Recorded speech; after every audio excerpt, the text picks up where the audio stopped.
ناظرین کی خدمت میں سلام و آداب. آپ دیکھ رہے ہیں وائس آف لداخ. آج جمعرات ہے مئی کی 15 اور ذی القعدہ کی 16 تاریخ. آج کی تازہ ترین خبروں کو لے کر میں سعید ہاشم رضوی حاضر. ناظرین سے گزارش ہے کہ تازہ ترین خبروں اور حالات و واقعات سے باخبر رہنے کے لیے ہمارے چینل کو سبسکرائب کریں اور خبریں آخر تک ضرور دیکھیں. آپ دیکھ رہے ہیں آپ کا پسندیدہ news channel voice of Ladakh.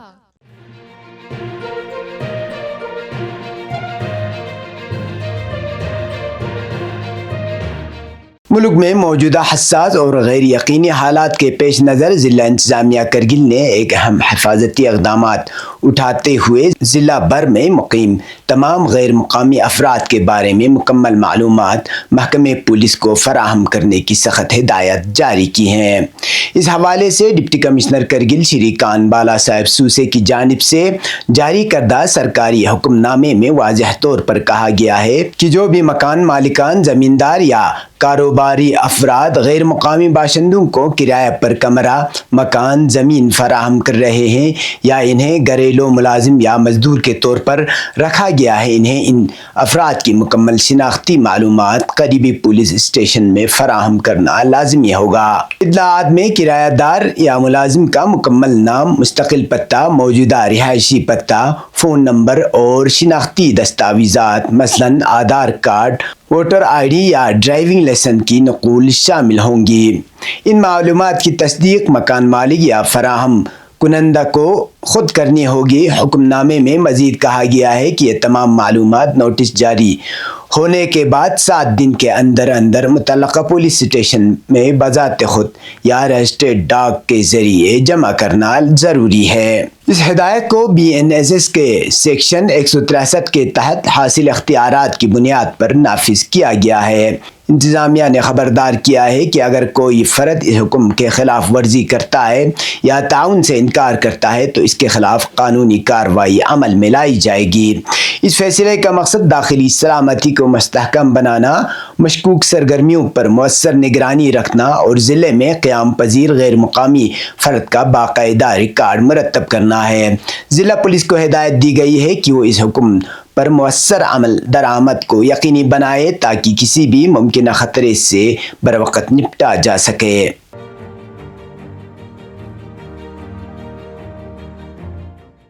قدرتی آفات اور ہنگامی حالات سے مؤثر طور پر نمٹنے کے لیے ضلع کرگل میں ڈسٹرکٹ ڈیزاسٹر مینجمنٹ اتھارٹی کی جانب سے ایک جامع تربیتی و بیداری پروگرام کا انعقاد کیا گیا، جس کا مقصد ضلع سطح پر فوری رد عمل کی صلاحیت کو مضبوط بنانا ہے. یہ اہم تربیتی پروگرام آج دوپہر 2 بجے انقلاب منزل کرگل میں منعقد کیا گیا، جس میں ضلع کرگل کے مختلف سرکاری محکموں کے افسران، ملازمین اور رضاکاروں کو ابتدائی طبی امداد، ریسکیو آپریشن، جدید ٹیکنالوجی کے استعمال اور قدرتی آفات سے متعلق دیگر عملی پہلوؤں پر تربیت دی گئی. اس تربیت کا انعقاد union territory disaster response force اور ضلع پولیس کرگل کے اشتراک سے کیا جا رہا ہے. پروگرام میں انجمن جمعیت العلماء اثنا عشریہ کرگل کے رضاکار والنٹر بھی موجود تھے، جو ہنگامی حالات میں مقامی سطح پر ریلیف کے لیے نمایاں کردار ادا کرتے رہے ہیں. پروگرام میں انجمن جمعیت العلماء اثنا عشریہ کرگل کے الرضا والنٹرز بھی موجود تھے. انتظامیہ کی جانب سے تمام محکموں کو ہدایت دی گئی تھی کہ وہ اپنے متعلقہ افسران اور اہلکاروں کی تربیت میں شرکت کو یقینی بنائیں تاکہ کسی بھی ممکنہ زلزلے، سیلاب، برفانی تودے یا آگ لگنے جیسے واقعات کی صورت میں فوری اور منظم رد عمل ممکن ہو سکے. اس پروگرام کے ذریعے ضلع کرگل کے آفات سے نمٹنے کی صلاحیت میں نمایاں بہتری آنے کی توقع کی جا رہی ہے، جس سے نہ صرف انتظامی سطح پر تیاری مضبوط ہوگی بلکہ مقامی آبادی کے تحفظ کو بھی یقینی بنایا جا سکے گا.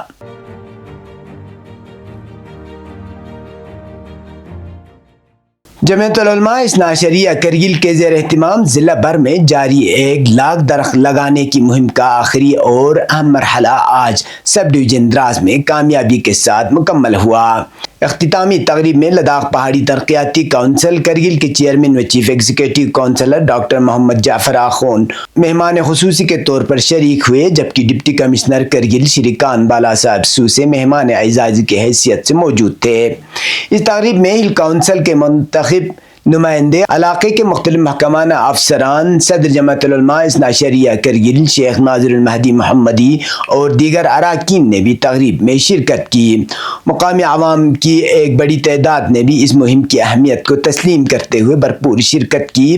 اس موقع پر خطاب کرتے ہوئے مقررین نے ماحولیاتی تحفظ، موسمیاتی تبدیلی سے مقابلے اور آئندہ نسلوں کے لیے سرسبز ماحول کی ضرورت پر زور دیا۔ انہوں نے شجرکاری مہم کو عوامی تعاون سے ایک کامیاب مثال قرار دیتے ہوئے اسے مستقبل میں بھی جاری رکھنے کی اپیل کی۔ تقریب کے اختتام پر منتخب مقام پر پودے لگائے گئے اور شجرکاری کو عوامی تحریک کی شکل دینے کے عزم کا اعادہ کیا گیا۔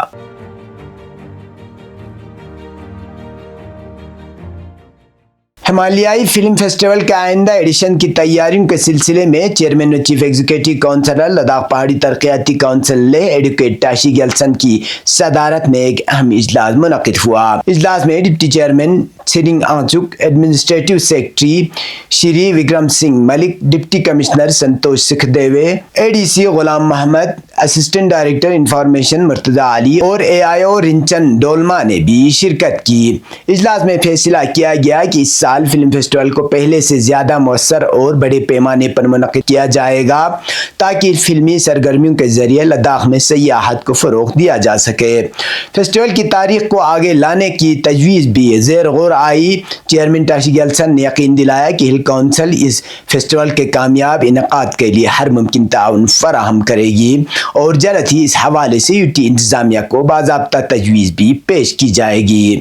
اب پیش ہے قومی اور بین الاقوامی خبریں۔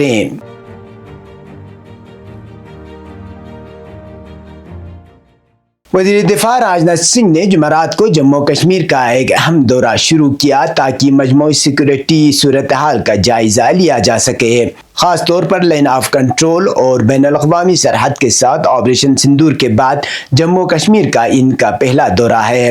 حکام نے بتایا کہ اعلیٰ فوجی افسران وزیر دفاع کو موجودہ سیکورٹی صورتحال کے مختلف پہلوؤں پر بریفنگ دیں گے۔ وزیر دفاع سری نگر میں ہندوستانی فوج کی مجموعی صورتحال کے ساتھ ساتھ صف اول کے دستوں کی جنگی تیاریوں کا بھی جائزہ لیں گے۔ بھارت نے 7 مئی کی صبح دہشت گردی کے بنیادی ڈھانچے پر درست حملے کیے، جس کے بعد پاکستان نے 8، 9 اور 10 مئی کو بھارتی فوجی تنصیبات پر حملہ کرنے کی کوشش کی۔ بھارت کی جانب سے پاکستانی کارروائیوں کا سخت جواب دیا گیا۔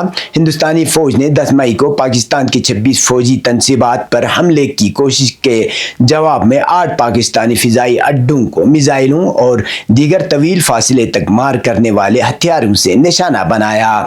10 مئی کی دوپہر کو دونوں فریقوں کے ڈائریکٹر جنرل ملٹری آپریشن کے درمیان بات چیت کے بعد جنگی کارروائیوں کو روکنے پر اتفاق کے بعد دشمنی کا خاتمہ ہوا۔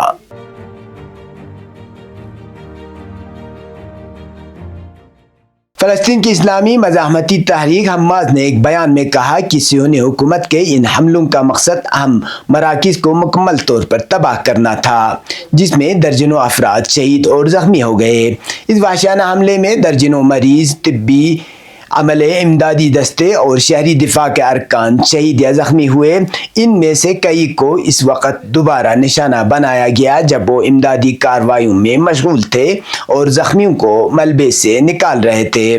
ان حملوں کے نتیجے میں غزہ کے یورپین ہسپتال کو مکمل طور پر بند کر دیا گیا۔ تحریک حماس نے مزید کہا کہ جارح صہیونی حکومت بین الاقوامی قوانین کی کھلا خلاف ورزی کرتے ہوئے ایسے جرائم کا ارتکاب کر رہی ہے جو تنازعات کی تاریخ میں بے مثال ہیں۔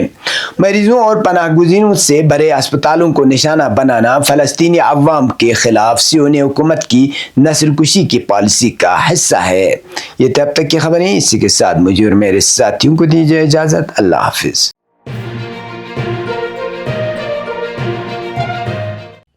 مقامی، قومی اور بین الاقوامی خبروں سے باخبر رہنے کے لیے چینل کو لائک، شیئر اور سبسکرائب کریں، ساتھ ہی بیل آئیکن دبانا نہ بھولیں۔